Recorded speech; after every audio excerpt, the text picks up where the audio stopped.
तत्सत् अथ एकादशो अध्याय। अब भगवद गीता के 11वें अध्याय, जिसका नाम विश्वरूप दर्शन योग है, प्रारंभ करते हैं। 11वें अध्याय का प्रारंभ अर्जुन के इस प्रश्न के साथ शुरू होता है कि अब तक जो आपने मुझे सुनाना था अध्यात्म और परमात्मा के विषय में, वो शब्दों में सब कुछ सुना दिया। अब कोई शब्दों में सुनाने की गुंजाइश नहीं रही। जिसके विषय में आपने सुनाया है उसको मैं प्रत्यक्ष देखना चाहता हूं। अर्जुन कहता है, मेरे कल्याण के हेतु श्रेष्ठ अध्यात्म ज्ञान का दिया है बोध, जो तुमने उससे भ्रम मेरा गया। उत्पत्ति नाश भूतों का मैंने विस्तार से सुना, आपके मुख से कृष्ण नाशी महिमा सुना। आपने अपना भगवान ये जो वर्णन है किया, वो सत्य ईश्वरी रूप देखूं इच्छा मुझे हुई। वह मैं देख सकता हूँ यदि ये आपको जचे, तो श्री कृष्ण मुझे स्थायी दिखावें आत्मरूप हो। ये विश्वरूप दर्शन योग नाम के 11वें अध्याय के 1 से 4 नंबर तक के जो श्लोक हैं, अर्जुन सुने हुए को देखना चाहता है। ये पहली बार अर्जुन ने कहा है कि मैं देखना चाहता हूं, क्योंकि श्री कृष्ण जी ने विभूति योग नाम के 10वें अध्याय के 42वें अंतिम श्लोक में कह दिया कि अथवा बहुने तेन किम ज्ञातेन तवार्जुन विष्टव्यामिदं कृष्णम एकांशेन स्थितो जगत। इससे ज्यादा नहीं सुनाया जा सकता है और इससे ज्यादा तू सुनने की इच्छा भी मत कर। ये शब्दों में जितना ज्यादा समझाया जा सकता है उसकी अंतिम सीमा तक मैंने समझा दिया। अब आगे सुनने की इच्छा मत कर। तब तो अर्जुन के मन में विचार आया कि मन से यदि तक शक्यम मया दृष्टिमिते प्रभु योगेश्वर ततो में त्वं दर्शयात्मा नम्बयम।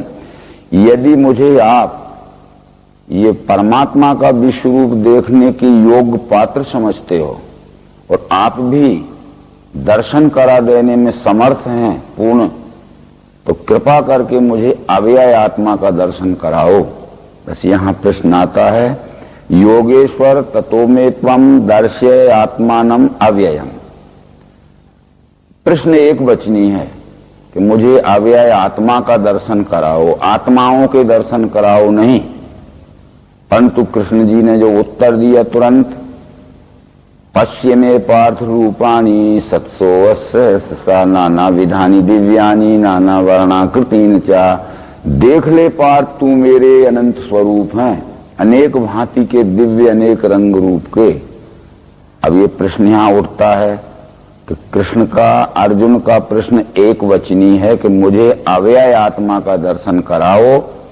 अव्यय उसे कहते हैं जो न घटता है, न बढ़ता है, न बनता है, न मिटता है।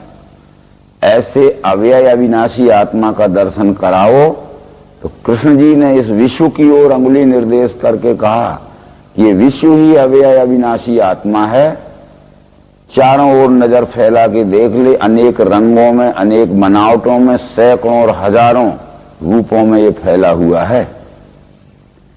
परंतु एकस्थम जगत कृष्णम पश्चाद् सचराचरम मम देहे गुडाकेश यच्चान्यद् द्रष्टुमिच्छसि। एक ही देह में मेरे स्थित है पार्थ देख तू, चराचर विश्व सारा और भी जो चाहे वही।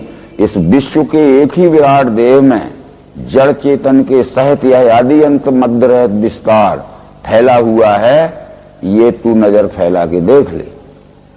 अब यहाँ ये प्रश्न उठता है, बहुत से लोगों ने विश्वरूप दर्शन के विषय में अविवेकपूर्ण बड़ी भ्रमग्रस्त मानिंदी कर ली है, और वैसा ही आजकल शब्द ज्ञानी लोग विश्वरूप के विषय में समझाते हैं। वो कहते हैं कि कृष्ण ने अपना स्थूल शरीर इतना बढ़ा लिया कि सिर आकाश तक चला गया और पांव पाताल तक चले गए।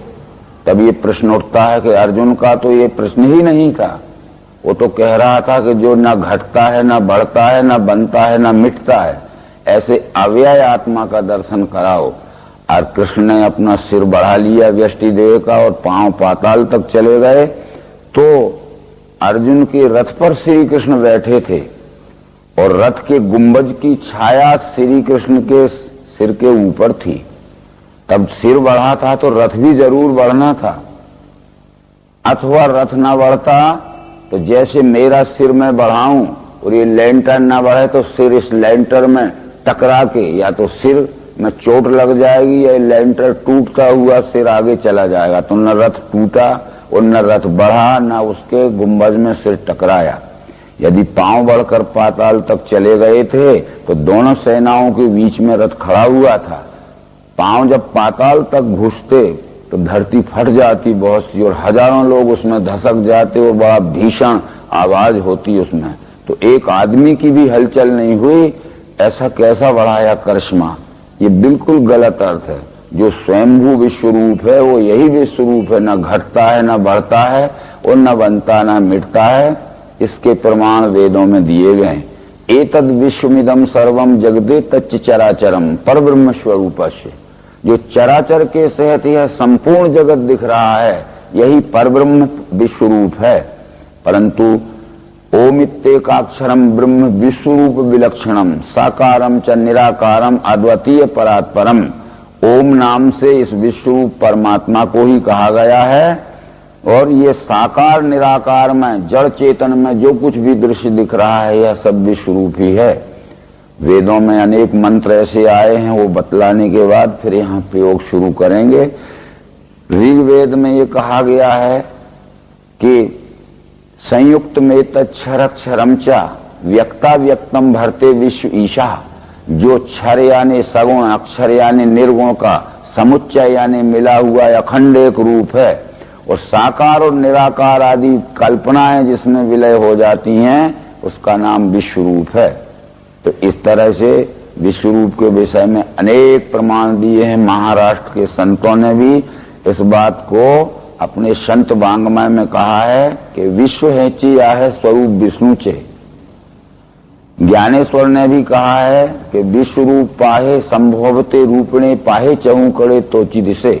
अर्जुनी छरला अक्षर संचला विश्व रूप बोला एक तत्व। ये दृश्य है तदाकार ममता तेथे बुड़ाली। तीनों लोकी विश्व रूप दिव्य दृष्टि दिखली। ये न घटाया था न बढ़ाया था शरीर को, ये स्वयंभू जो न घटता है न बढ़ता है, इस विश्व की ओर अंगुली निर्देश करके ही श्री कृष्ण समझा रहे। परंतु ऐसा समझाने के बाद भी जब अर्जुन नहीं समझा तब कृष्ण ने कहा कि न तू माम शक्य से दृष्टुम नैव चक्षुषा दिव्यम ददामि ते चक्षु पश्चिमे योगमेश्वरम। तू अपने विचार दृष्टि से नहीं समझ पाएगा अर्जुन, इसलिए मैं अपनी विवेकपूर्ण प्रत्यक्ष दर्शन कराने वाली युक्ति देता हूं दिव्य चक्षु में योग ऐश्वर्य देखिए। अब यहाँ पहली बार शब्द आया। अभी तक तो कृष्ण जी कहता हूं सुनाता हूं कह रहे थे, पर अब कह रहे हैं कि मैं जो कहता था या जो सुना रहा था उसको प्रत्यक्ष दिखा देता हूं। ऐसा कह के कृष्ण जी ने जो कुछ दिखाया अर्जुन को वो दिखाया कि ये पिंड स्वरूप अधिष्ठान की ओर देखो। जिस विश्व रूप परमात्मा का अंश या मानव शरीर में जन्म धारण किया हुआ जीव है, ये जीव के पास परमात्मा विराट स्वरूप के जो 8 अंग हैं, 5 तत्व और 3 गुण, भगवत गीता के 7वें अध्याय में कह चुके थे कृष्ण जी। भूमि रापो नलो वायु खम्मनो बुद्धि रेवचा अहंकार यमे भिन्ना प्रकृति रष्टधा। पृथ्वी जल अग्नि वायु आकाश सत्वगुण रजोगुण तमोगुण, ये 8 अंग का समुच्चय, 8 अंग जहां अखंड एक रूपता में जुड़े रहते हैं वो परमात्मा का 8 अंगों वाला साकार या सगुण स्वरूप है। तो उस विराट स्वरूप को जो 8 अंगों का समुच्चय स्वरूप है देखने जानने के लिए, और उससे हम अलग नहीं है, हमारे से वह अलग नहीं है, ऐसा अखंड एकात्मता का अनुभव करने के लिए हमारे पास भी 8 साधन हैं। ये अश्वमेध पर्व के अंतर्गत अनुगीता में कृष्ण जी ने अर्जुन को समझाया था कि विश्व रूप देखने के लिए यानी पिंड ब्रह्मांड की एकात्मता का अखंड अनुभव करने के लिए प्रत्यक्षीकरण में मिला के देखना पड़ता है।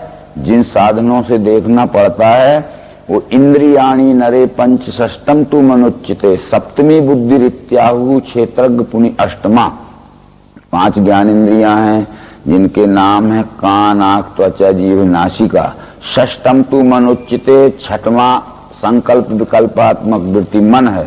सप्तमी बुद्धि रित्याहु, सातवां साधन निश्चयात्मिका वृत्ति बुद्धि है। और क्षेत्रज्ञ पुनि अष्टमा और आठवां स्वयं जीव आत्मा या ज्ञान है। बस इस शरीर रूपी स्थान में ये 8 साधनों के साथ ये जीव आत्मा बैठा है। वो विराट के 8 अंग ही इस मानव शरीर में अंश रूप से 8 साधन बने हैं।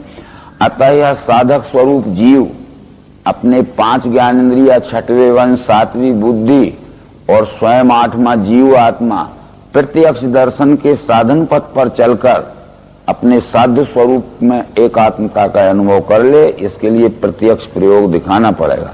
तो विश्व में का कोई भी छोटा सा अंश स्वरूप पदार्थ अपने सामने रखना पड़ेगा, कोई भी चीज, क्योंकि योग करने के लिए प्रयोग करना बहुत जरूरी है और प्रयोग करने के लिए पदार्थ सामने होना बहुत जरूरी है। किसी प्रयोगशाला में हम जावें और वहां कोई पदार्थ ही ना हो तो डिमॉन्स्ट्रेटर डिमॉन्स्ट्रेशन करके किस बात के ऊपर समझाएगा। इसलिए ये विश्व रूप दर्शन की प्रयोगशाला में हम बैठे हैं और विश्व में का ही एक छोटा सा पिंड स्वरूप अधिष्ठान हमने यहाँ पदार्थ के रूप में पिंड ब्रह्मांड की, जड़ चेतन की, अंश अंशी की एकात्मता के लिए प्रत्यक्ष मिलान करने के लिए रखा है। इस प्रत्यक्ष मिलान करने की युक्ति का नाम ही सप्रयोग प्रत्यक्षीकरण की योग युक्ति है। अब सबसे पहले हम अपने 5 ज्ञानेंद्रियों से देखें, क्रमशः एक एक ज्ञानेंद्रिय से हम देखते हैं। परमात्मा के विराट स्वरूप के 8 अंगों में का पहला अंग अग्नि तत्व है। अग्नि तत्व की अंश रूप क्रियाशील ज्ञानेंद्रिय हमारे शरीर में नेत्र है। जब हमने नेत्र से देखा तो ये दिखता है, ये केंद्र बिंदु अधिष्ठान, ये प्रैक्टिकल सेंटर, यहाँ से देखना शुरू किया तो जहां तक हम अपनी आंख घुमा के देखते गए दिखता ही है।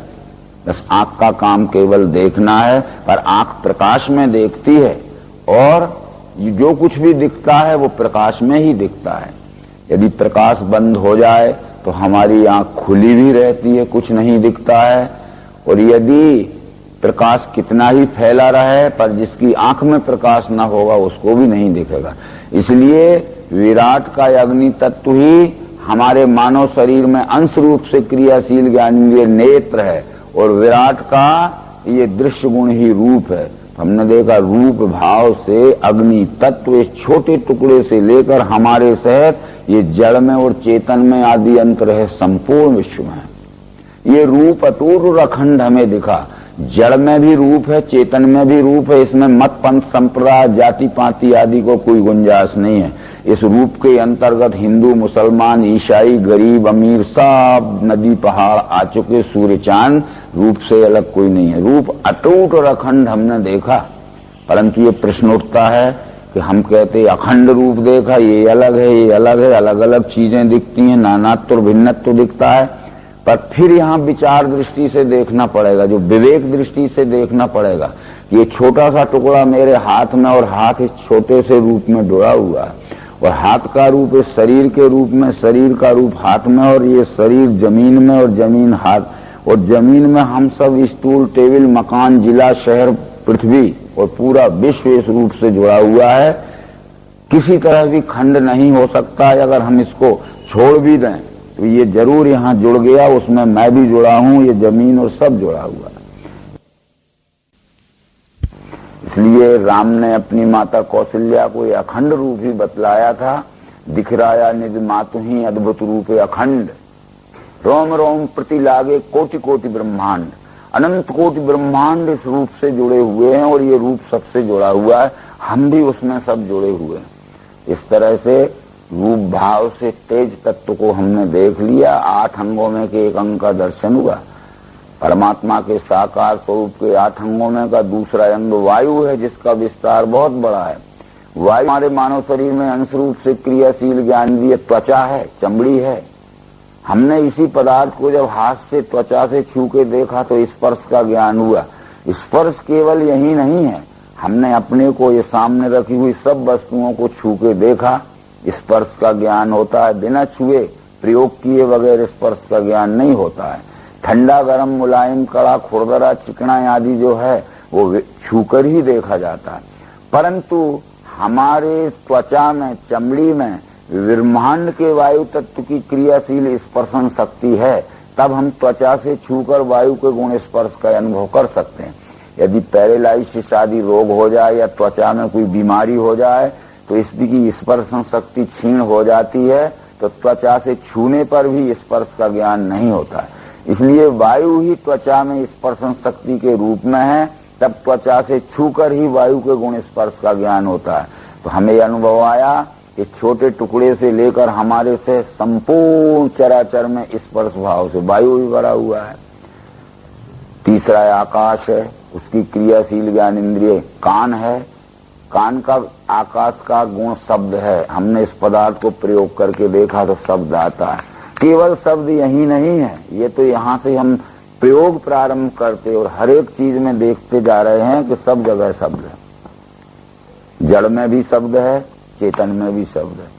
शब्द भाव से आकाश भी सब में भरा हुआ है, वो कान से अनुभव हो गया। परमात्मा के साकार स्वरूप के 8 अंगों में का चौथा अंग जल तत्व है। जल की क्रियाशील ज्ञानेंद्रिय हमारे शरीर में अंश रूप से जिव्या है और जल का गुण रस है। जीव से जब हमने इस पदार्थ को चख के देखा तो इसमें स्वाद या रस का अनुभव आया। केवल इसी में नहीं, हमने अपने हाथ को जीव से चख के देखा। मट्टी के टुकड़े को, लकड़ी के टुकड़े को, कागज को, रेगजीन को, धातु को, किसी भी चीज को जीव में प्रयोग करके चखेंगे तो अवश्य स्वाद का अनुभव आता है। इस तरह एक छोटे से टुकड़े से लेकर हमारे से संपूर्ण विश्व में रस भाव से जल भरा हुआ है। यदि जीव में जो जल तत्व की अंश रूप क्रियाशील रसनम शक्ति है, गीलापन है, द्रवता है, ये शुष्क हो जाएगी तो जीव से चखने पर भी जल के गुण रस का स्वाद नहीं आएगा। 5वां पृथ्वी है। पृथ्वी हमारे मानव शरीर में अंश रूप से क्रियाशील ज्ञानेंद्रिय नासिका है और पृथ्वी का गुण गंध है। हमने इस पदार्थ को नाक से सूंघ के देखा तो उसमें वास या गंध है। हमने अपने को सूंघ के देखा, लकड़ी के टुकड़े को, मट्टी के टुकड़े को, सामने रखी हुई सब वस्तुओं को, और जहां तक हमने आंख से रूप देखा है वहां तक नाक से भी सूंघ के देखते जाएं, गंध ही मिलेगी। अतः गंध भाव से पृथ्वी तत्व भी अटूट और अखंड है। यह 5 तत्वों की बनी हुई 5 ज्ञानेंद्रियों से हमने जब प्रयोग में प्रत्यक्ष मिलान करके देखा तो 5 तत्व ही हमें सब जगह दिखे। परंतु अब प्रश्न होता है कि छोटा टुकड़ा 5 मिलकर 1 है, 1 में ही 5 हैं। किसी से पूछा जाए कि 1 है कि 5 हैं, बहुत से लोग कहेंगे 1 है। तो उनसे कहा जा सकता है कि देखो इसमें 5 सूक्ष्म रूप से हैं, प्रयोग में देखेंगे तो शब्द 1 है। छुआ स्पर्श 2, दिखता है रूप 3, सूंघोगे गंध 4, जीव से चखोगे तो स्वाद या रस 5, और कहोगे 5 हैं तो फिर कहा जाएगा कि यदि 5 हैं तो 5 को अलग अलग निकाल के 5 प्लेटों में रख दीजिए, तो ये 5 अलग अलग नहीं होता। यानी ये 5 तत्व की अखंड एकात्मता इस छोटे से टुकड़े में भी है और 5 तत्व की अखंड एकात्मता आदि अंत मध्य रह चराचर विश्व में भी है। इस तरह से 5 तत्वों की अखंडता का अनुभव प्रत्यक्ष प्रयोग में देखने पर 5 ज्ञानेंद्रियों के द्वारा हमें आ चुका। बस 5 ज्ञानेंद्रियां, इससे ज्यादा कुछ नहीं बतला सकती, उनका कार्य समाप्त हुआ। 6वां साधन हमारे सबके पास मन है, जो 5 ज्ञानेंद्रियों से अलग नहीं है। 5 ज्ञानेंद्रियों के अंदर ही सूक्ष्म रूप से मन व्यापा हुआ है। तो 5 तत्वों से सत रज तम 3 गुण अलग नहीं है। 5 तत्वों के अंदर ही सूक्ष्म रूप से 3 गुण व्याप्त हैं। अंदर कहने का मतलब ये था, अगर किसी से पूछा जाए कि 5 ज्ञानेंद्रियां कहाँ हैं, तो हर एक आदमी ये पकड़ के बता सकता है कि कान ये है, नाक ये है, आंख ये है, जीभ ये है, चमड़ी ये। पर पूछा कि मन कहाँ है तो नहीं बतलाया जा सकता, क्योंकि मन अंदर है। इसलिए अंदर वाला मन 5 तत्वों के अंदर जो सतरज 3 गुण है उन्हें प्रयोग में प्रत्यक्ष देख के जानता है, बिना प्रयोग में प्रत्यक्ष देखे नहीं जान सकता। इसी टुकड़े पे फिर हमने प्रयोग मन के द्वारा किया। हमने पहला प्रयोग किया कि इसको पीस कर घी के साथ मिलाकर एक प्लेट में रख लिया, गुण का पता नहीं चलेगा। पर जब हमने खाया, यानी अंदर मन के पास पहुंचाया, खाया तो स्वाद में तो बहुत अच्छा लगा जीव को, परंतु जब अंदर गया तो मन को इसका परिणाम, नतीजा या फल भी बहुत अच्छा हुआ। सुख, शांति, तुष्टि, पुष्टि हुई, प्रसन्नता बहुत अच्छा लगा। यानी स्वाद में बहुत अच्छा लगा, परंतु परिणाम में भी सुख शांति देने वाला पुष्टिवर्धक गुण हुआ, बहुत अच्छा लगा। उपयोग से लेकर परिणाम तक, शुरू से लेकर आखिर तक जिस वस्तु का संग करने से हमारे मन को अच्छा ही अच्छा अनुभव आता है, उसको शास्त्रीय भाषा में तत्वदर्शी ऋषियों ने सत्वगुण कहा। भगवत गीता के 14वें अध्याय में लिखा है, सत्वम सुखे संजयति। जिस वस्तु का संग करने से मन को सुख होता है, ये सुख देने वाला गुण सत्व गुण है, इस तरह पहचाना जा सकता है। इसी वस्तु को हमने पानी के साथ घोलकर शरबत बना के पात्र में रख लिया, गुण का पता नहीं चलेगा। प्यास लगने पर जब हम शरबत पीते हैं, 1-2 गिलास पीने पर प्यास नहीं मिटती है तो 3-4 गिलास भी पी लेते हैं। शरबत पीते समय तो अच्छा ही लगता है, परंतु जब अंदर गया मन के पास तो उसका परिणाम मन के ऊपर कुछ बुरा पड़ता है। सर्दी, जुकाम, खांसी, खोखरा, गले में दर्द। उपयोग में अच्छा और नतीजा यानी परिणाम में बुरा। पहले कुछ अच्छा, बाद में कुछ बुरा, अच्छा बुरा मिलवा अनुभव जब हमारे मन को आता है, वह वस्तु का रजोगुण है। परंतु ये निराडल्ला हमने चबाया तो दांतों में टक्कर लगेगी, मांस मसूड़ों का छिल जाएगा, चबाने में कष्ट होगा। परंतु अंदर जाते ही चिकित्सा शास्त्र के सिद्धांत से निरे शक्कर का गुण ऊष्मा बढ़ाना है, तो चबाने में भी तकलीफ और अंदर पेट में गया तो मन के ऊपर पेट में डाह जलन हो गई, यूराइन वर्ण भी हो सकता है, खूनी अतिसार भी हो सकता है, गर्मी की प्रतिक्रिया पूरे शरीर पर फैलेगी तो सिर में चक्कर भी आ सकते हैं, हेडक भी हो सकता है। इसलिए चबाने से लेकर परिणाम तक हमारे मन के ऊपर बुरा ही बुरा असर आया। इसलिए मन के ऊपर जिस वस्तु का संग करने से बुरा परिणाम आता है, उसका नाम ही शास्त्रीय भाषा में तमोगुण है। सुखम तुष्टि प्रकाशस्य त्रियस्ते सात्विका गुणा। सुख देना, संतुष्टि देना और ज्ञान का प्रकाश देना, ये सत्व गुण के लक्षण है। दुखम रुष्टि अप्रकाशस्य त्रियस्ते तामसा गुणा। दुख देना, रुष्ट रहना और अज्ञान या प्रमाद बढ़ाना, ये तमोगुण के लक्षण है। इस तरह से इस वस्तु को खाने के बाद ही गुणों का पता चला। यह बात भी भगवत गीता में बता दी गई है 18वें अध्याय के 40वें श्लोक में, न तदस्ति पृथिव्याम वा दिवि देवेषु वा पुनः सत्वम प्रकृति जैर मुक्ते यदेवी स्यात् त्रिविर्गुणे। तीनों लोक में जहाँ तक पंचतत्वात्मक रचना है, खोजने पर भी कोई ऐसी वस्तु नहीं मिलेगी जिसमें 3 गुण न हो। पर संग करेंगे तब मन ही 3 प्रकार का अनुभव लेगा। यानी मन पर वस्तु का व्यवहार या संग करने पर जो त्रिगुणात्मक अनुभूति आती है, उसमें अच्छेपन की अनुभूति सत्वगुण, बुरेपन की अनुभूति तमोगुण, अच्छी और बुरी मिलवा रजोगुण कहलाती है। ये सब जगह व्यवहार दिखेगा। इस प्रयोग या सूत्र के आधार पर हर चीज में हम समझ लेंगे। परंतु हमें ऐसा लगा कि इस छोटे से टुकड़े में 5 तत्व 5 ज्ञानेंद्रियों के द्वारा और सत रज तम 3 गुण अपने मन से संग करने पर प्रयोग में हमने देखे।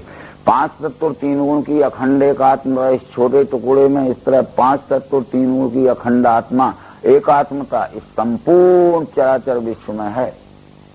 पर ये प्रश्न आता है हमारे सामने कि जब सब 5 तत्व और 3 गुण की अखंड एकात्मता में जुड़ा हुआ है, पिंड से लेकर आदि अंत रहत विराट, तब शास्त्र ने ये उत्तर दिया कि सत रज तम 3 गुणों की प्रसुप्त अवस्था का, हलचल रहित अवस्था का नाम जड़ है, एवं सत रज तम 3 गुणों की क्रियाशील अवस्था का एवं हलचल युक्त अवस्था का नाम चेतन है।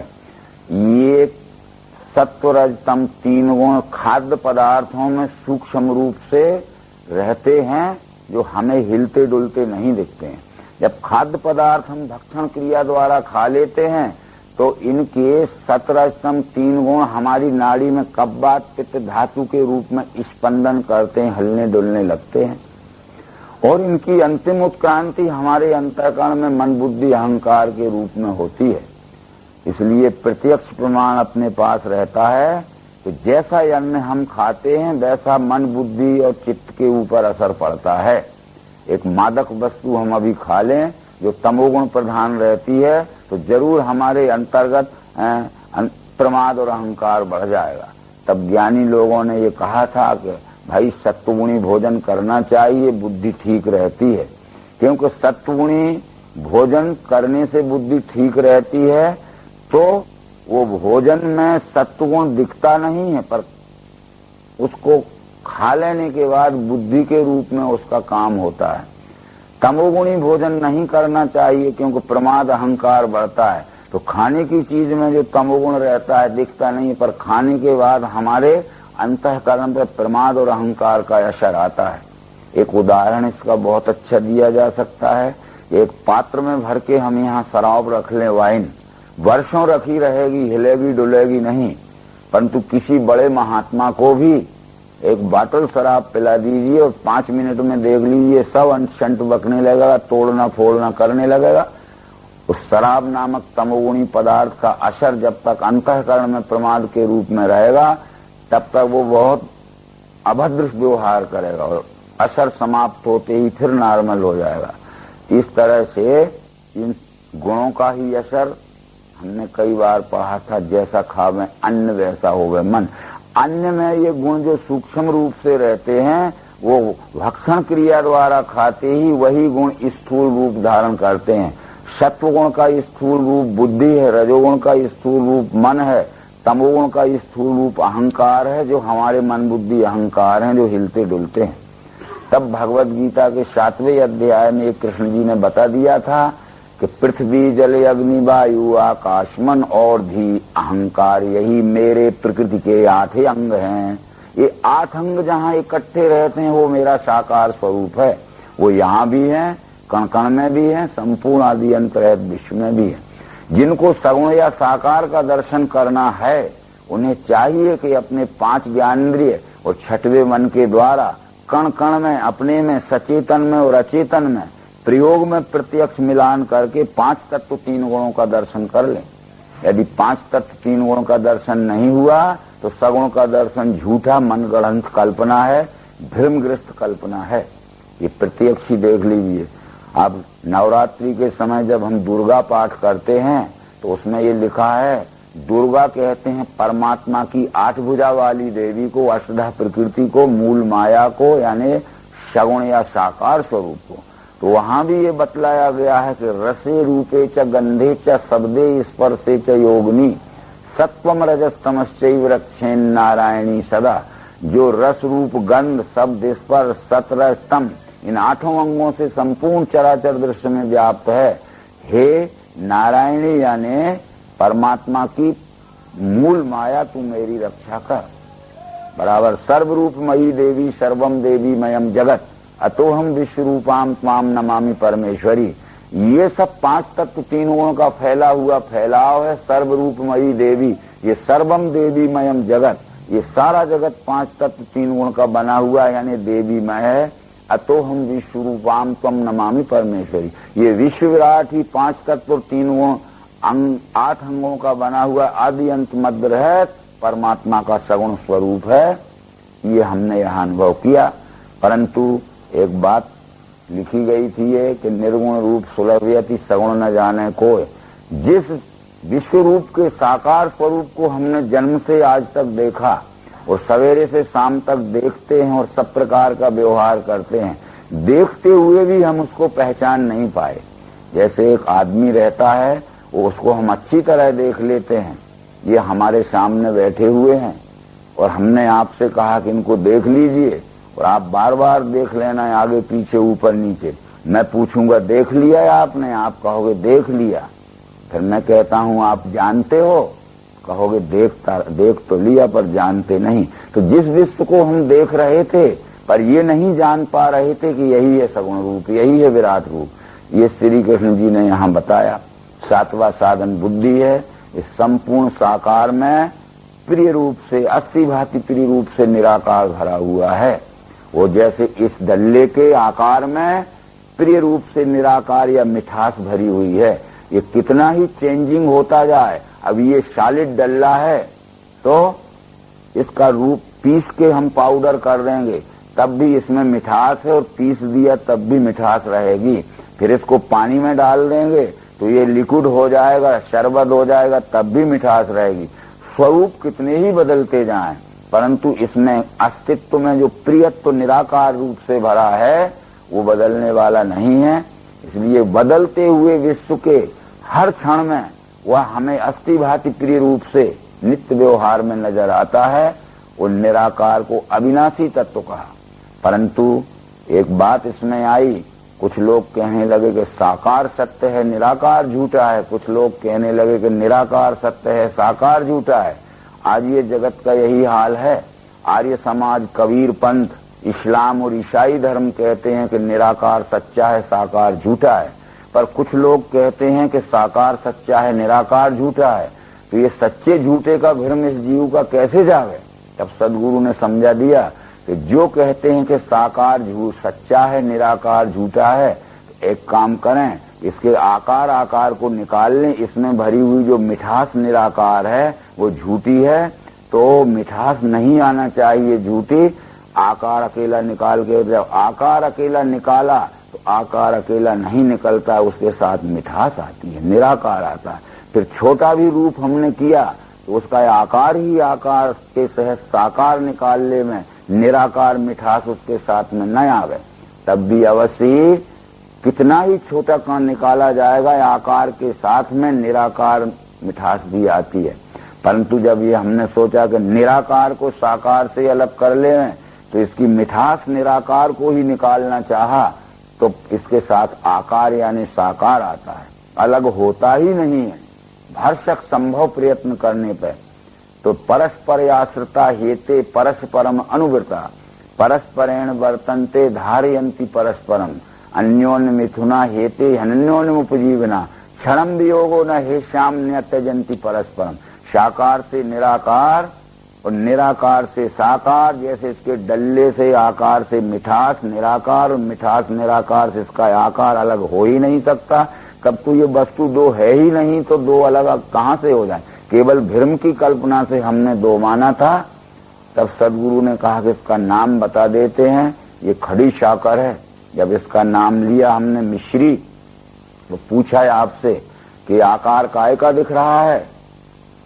मिश्री का। मिठास काय की है? मिश्री की। और नाम क्या है? मिश्री। यो लोक प्रेमा विश्व विभर्त ईश्वरा अनंतस्यात्मा विश्व रूपो यह करता त्र्यम यदा बिंदते ब्रह्म में तक। बस तीनों कल्पना में वो आकार भी मिश्री है, मिठास भी मिश्री है, नाम भी मिश्री है। तब बहुत पहले हमारे विद्वानों ने ये कहा था, हमें क्या कहा था? राम नाम लड्डू, गोपाल नाम खीर, और हरि नाम मिश्री तो घोर घोर पी। राम नाम लड्डू, लड्डू इसलिए कहा था कि जब आटा अलग रहता है, शक्कर अलग रहती, तो दो नाम रहते हैं। जब आटा को शक्कर में मिला के गोल कर दिया तो क्या नाम होता है? लड्डू।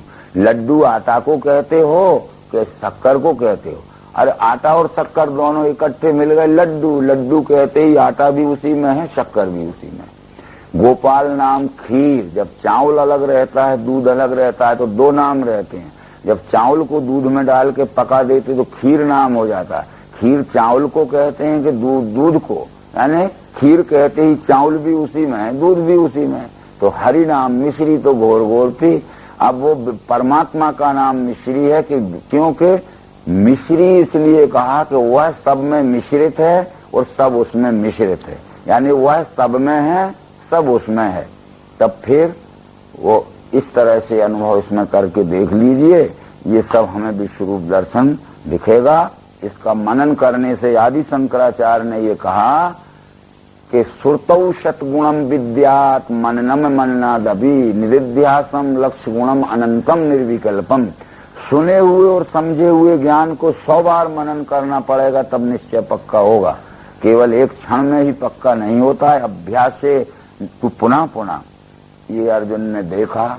इसके बाद अर्जुन के मुंह से पहले बार ये शब्द निकला, अनेक बाहूदर भक्त नेत्रम पश्यामि त्वाम सर्वतोऽनंत रूपम न अंतम न मध्यम न पुनस्तवादम पश्यामि विश्वेश्वर विश्वरूप। अनेक बाहु मुख पेट आंखें सर्वत्र देखा तुमको अनंत, दिखे नहीं अंत न मध्य आदि, हे देव विश्वेश्वर विश्वरूप। अब भगवद गीता में जो मंत्र आते हैं, दंडोत प्रभु तुमको सर्वरूपी, सर्वत्र आगे और पीठ से भी, आगे भी तुम्हें नमस्कार है, पीछे भी नमस्कार, अरे कृष्ण तो अर्जुन के रथ पे आगे बैठे रहे तो आगे ही नमस्कार करना था, पीछे नमस्कार किसको कर रहा? आगे है वह भी विश्वरूप है, स्वयंभू, और पीछे है वह भी विश्वरूप है। क्योंकि वेदों ने इस बात को प्रमाणित किया, ओम ब्रह्मई वेदम मृतम पुरस्तात् ब्रह्म पश्चात ब्रह्म दक्षिणताश्चोत्तरेण अधः च ऊर्ध्वं पृष्ठं ब्रह्म वेदम विश्वमिदं वरिष्ठम। पुरस्तात् ब्रह्म, आगे भी ब्रह्म, पश्चात ब्रह्म, पीछे भी ब्रह्म, दक्षिणताश्चोत, दाहिनी बाईं और भी वही फैला हुआ, अधः नीचे च ऊर्ध्वं, ऊपर भी, पृष्ठम व्याप कर सब ओर फैला हुआ है, ब्रह्म एव इदम विश्वम।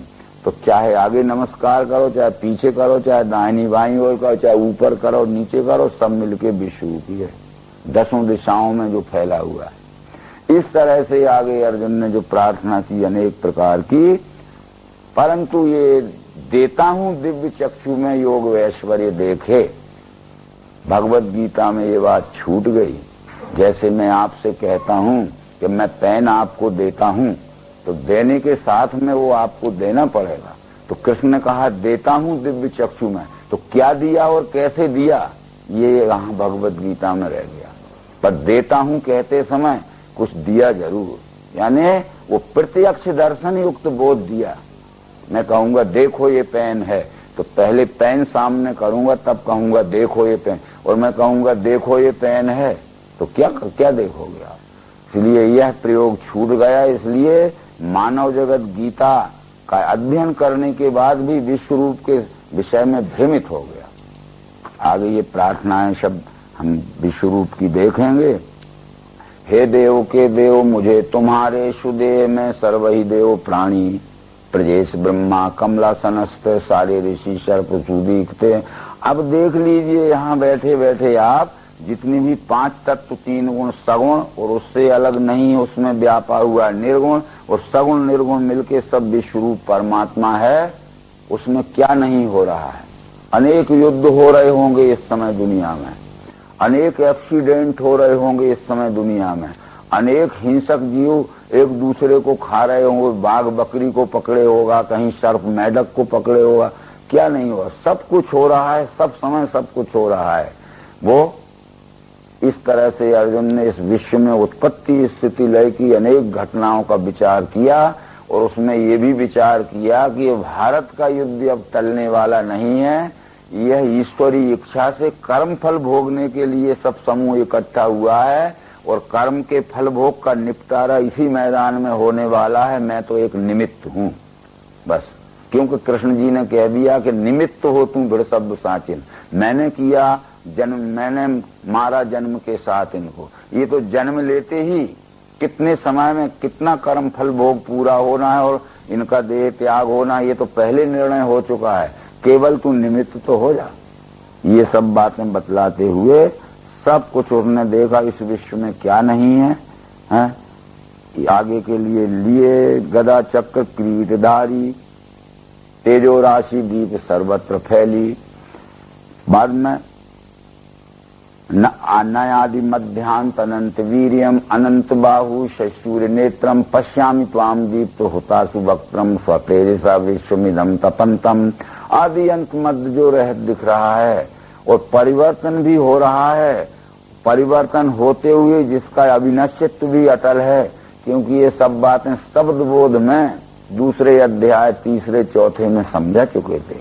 दूसरे अध्याय में कहा था कि अविनाशी वही जानो व्याप्त जो सब विश्व में, उस अव्यय का नाश कोई भी कर नहीं सके। अविनाशी अप्रमेय नित्य तिसके शरीर ये विनाशी हैं कहें ज्ञानी, उसी से लड़ भारत। सब कुछ शब्दों में कहा था, शब्दों में कहे हुए से भ्रम नहीं जाता है। यदि शब्दों में समझाने से पूरा ज्ञान विज्ञान हो जाए तो महाविद्यालयों में प्रयोगशालाएं न की जाएं, थ्योरी में ही सब पूरा ज्ञान हो जाता है। आगे कृष्ण जी ने कहा कि आकाश पृथ्वी और बीच इनका सारी दिशाएं तुम एक व्यापे। आकाश और पृथ्वी के बीच में जो कुछ है वो भी तुम ही हो, दसों दिशाओं में जो कुछ है वो भी विश्वरूप ही है। इस तरह से सब वो वर्णन कर रहा है। हैगा बड़ा नेत्र अनेक मुंह हैं, अनेक बाहु पदउरु भी हैं, अनेक मुंह हैं जिसमें, अनेक हाथ हैं जिसमें, अनेक पांव हैं जिसमें। तब फिर ये प्रश्न आता है कि ऐसा कैसा विश्वरूप होगा कि जिसको विश्वरूप का शरीर तो एक है पर अनेक हाथ पांव मुंह हैं। तब फिर एक विचार करिए, यदि किसी से पूछा जाए कि विश्व कितने हैं, हर एक व्यक्ति कहेगा कि विश्व एक है, पर पूछा जाए कि विश्व तो एक है पर उसमें सिर कितने हैं, गिनती नहीं है। पक्षियों के सिर हैं, पशुओं के सिर हैं, मनुष्य, एक ही विश्व में अनंत सिर हैं, अनंत आंखें हैं, अनंत पांव हैं, अनंत पेट हैं। क्योंकि ये सब बातें भगवत गीता के आगे के प्रसंगों में 13वें अध्याय में आ गई हैं। वो कहते हैं कि भीतर बाहर भूतों के हिलता है, स्थिर है, वही सूक्ष्मत्व से नहीं दिखे, दूर है, अरूपास है, सर्वत्र कान है उसको, सर्वत्र नेत्र हैं उसको, सबों में व्याप्त है वही। ये सब बातें वेदों में भी आई हैं। वेद के पुरुष सूक्त में कहा है सहस्र शीर्षः पुरुषा, वहां भी एक वचनी शब्द है। पुरुषा यानी उस परमात्मा के सहस्र शीर्षा यानी अनंत सिर हैं, अनंत नेत्र हैं, अनंत पांव हैं। तो विश्व एक ही है पर उसमें अनंत सिर, पेट, पैर, हाथ हैं। उदाहरण के लिए बहुत छोटा सा उदाहरण दिया जाए, मैं आपसे पूछता हूं कि भारत देश तो एक ही है ना, परंतु उसमें प्रांत कितने हैं? हर एक प्रांत में जिले कितने हैं? हर एक जिले में तालुका कितने हैं? हर एक तालुका में गांव कितने हैं? हर एक गांव में मकान कितने हैं? और हर एक मकान में आदमी कितने हैं? एक ही भारत कितने अनंत विस्तार में फैला है। एक ही भारत में सिर कितने हैं, पांव कितने हैं, मकान कितने हैं, पर भारत एक। ऐसे ही विश्वरूप एक ही है, उस एक ही विश्वरूप का विस्तार अनंत तत्व में फैला है। इस तरह से ये अर्जुन उस विश्वरूप की प्रार्थना कर रहा है। आगे कराल डाल हैं जिसमें तुम्हारे कालाग्नि से मुख देख के मैं दिशा गया भूल, सुखी नहीं हूँ, कृपा करो देव जगन निवास। ये सब कहते कहते अंत में अर्जुन को दृश्य भी दिख गया और हे देव कीर्ति सुन के तुम्हारी सहर्ष हो के जन प्रेम धारें। कहता है जो विवेक बुद्धि वाले मनुष्य हैं वो ये विश्व रूप को पहचान के बड़े हर्षित होते हैं। जो मूर्ख बुद्धि के लोग हैं ये विश्व रूप की परिवर्तन गति देख के रोते गाते चिल्लाते हैं। अब विवेक बुद्धि वाले मनुष्य हैं तो जो पैदा हुआ है, चाहे वो भाई हो, चाहे बहन हो, चाहे पत्नी हो, चाहे माता हो, चाहे पिता हो, वो तो कभी ना कभी जाएगा ही। वो विवेक बुद्धि वाले मिलते समय भी और बिछुड़ते समय भी हर्ष शोक नहीं करते हैं, परंतु जो मूर्ख बुद्धि वाले लोग हैं वो मिलते समय तो बहुत बाजा बजाते हैं, ये बिजली की झालरें लटका लेते हैं, अनेक प्रकार के उत्सव करते हैं, और बिछुड़ते समय खाना पीना छोड़ के पत्थर पर सिर मार के रोते भी हैं। इसलिए जो सज्जन हैं वे उत्पत्ति स्थिति लय की स्वयंभू लीला को विश्व में देख के हर शोक से रहित रहते हैं, और जो अज्ञानी हैं वे उत्पत्ति स्थिति तो स्वयंभू होना ही है, कोई चाहे कि ना हो तो नहीं, परंतु मूर्ख उसके मिलते समय प्रसन्न होते हैं और बिछुड़ते समय रोते हैं। जैसा कि तू ये सोच रहा है कि मैं युद्ध करूंगा तो अभिमन्यु मर जाएगा, द्रौपदी के पुत्र मर जाएंगे, नकुल सहदेव मर जाएंगे, भीष्म युधिष्ठिर मर जाएंगे, फिर राज भी जीत लिया तो राज का सुख कौन भोगेगा, और अश्रुपूर्ण कुलेक्षणम तेरी आंखों में आंसू आ गए हैं तो तू इस मोह में पड़ के रो रहा है। अरे ये तो तू ना करेगा युद्ध तब भी बिछुड़ेंगे सबके सब। इसलिए विवेक दृष्टि से देख ये सब बातें उन्होंने समझा दी। और आगे दंडोत प्रभु तुमको सर्वरूपी, सर्वत्र आगे और पीठ से भी, आगे पीछे दाहिनी बाईं और ऊपर नीचे सब आप ही हो, इसलिए आपको सब ओर से नमस्कार है। परंतु अब अर्जुन ये कहता है कि जब तक आपने ये विश्व ही परमात्मा का है, आपका स्वयं स्वरूप है, ये सप्रयोग प्रत्यक्ष नहीं दिखाया था तो मुझे ज्ञान नहीं था, इसलिए न जान के ये महिमा तुम्हारी, हे कृष्ण हे यादव हे सखा, हे प्रमाद का भाषण मित्रता से मैंने किया मित्र सखा समझ के। मैंने आपके साथ अनेक प्रकार के व्यवहार में गलतियां की, अपमान किया है आपके साथ, खाते पीते सोते समय। वो आज मुझे समझ में आ रहा है कि आप महान पुरुष हो और सद्गुरु स्वरूप हो, इसलिए मेरी पूर्व में आपके साथ व्यवहार में हुई जो गलतियां हैं वो क्षमा कर देना। ये कहते हुए आगे ये पाठ से बोल के कृष्ण जी ने दोबारा भी बता दिया कि घबराना नहीं अर्जुन, विश्व रूप दर्शन के विषय में ये विश्व ही परमात्मा है, इसके सिवाय दूसरा विचार कभी मत करना।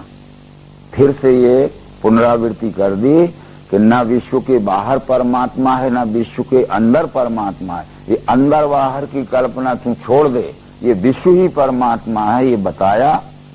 और फिर अर्जुन कहने लगा कि मैंने विश्व रूप देख लिया, मुझे परम समाधान हो गया और अवश्य ही दिव्य दृष्टि से ही विश्व रूप दिख सकता है, किताबें पढ़ने से विश्व रूप नहीं दिख सकता।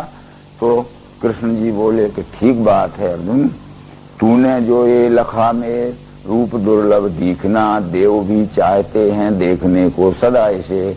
जिस दिव्य दृष्टि योग के द्वारा पिंड ब्रह्मांड की सप्रयोग एकात्मता का मिलान करके तूने संपूर्ण विश्व में एक अस्तित्व का अनुभव कर लिया, एक ही परमात्मा स्वरूप है, ऐसा विश्व रूप देखने के लिए विद्वान और देवलोक सदैव तरसते रहते हैं। चाहे कोई विद्वान हो, चाहे कोई देवी संपत्तिवान हो, चाहे कितना ही पढ़ा लिखा हो, जब तक दिव्य चक्षु न मिलेंगे तब तक उसे परमात्मा दर्शन नहीं हो सकता।